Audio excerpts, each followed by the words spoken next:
નમસ્કાર દર્શક મિત્રો, યુવા પડકાર ન્યૂઝમાં આપનું હાર્દિક સ્વાગત છે। રાજ્યમાં સર્વગ્રાહી શિક્ષણ મૂલ્યાંકન માટે રચાયેલી ટાસ્ક ફોર્સ કમિટીનો અહેવાલ મુખ્યમંત્રી શ્રી ભૂપેન્દ્ર પટેલને અર્પણ કરાયો।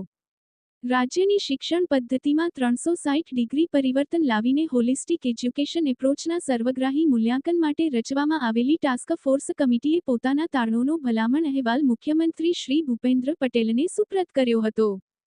આ હેતુસર વિદ્યાર્થીઓમાં અભ્યાસની સાથે ખેલકૂદ, સાંસ્કૃતિક પ્રવૃત્તિઓ, વોકેશનલ ટ્રેનિંગ જેવી બાબતો માટેના સર્વગ્રાહી શૈક્ષણિક અભિગમ દ્વારા ભાવાત્મક અને બૌદ્ધિક ક્ષમતા વર્ધનની ભલામણો રાજ્યમાં સર્વગ્રાહી શિક્ષણ મૂલ્યાંકન માટેની આ ટાસ્ક ફોર્સ કમિટીએ પોતાના અહેવાલમાં કરી છે।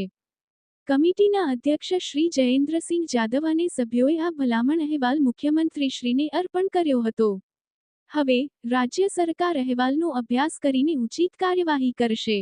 મુખ્યમંત્રીશ્રીને ટાસ્ક ફોર્સ કમિટીના અહેવાલ અર્પણ વેળાએ શિક્ષણ મંત્રી શ્રી ડો.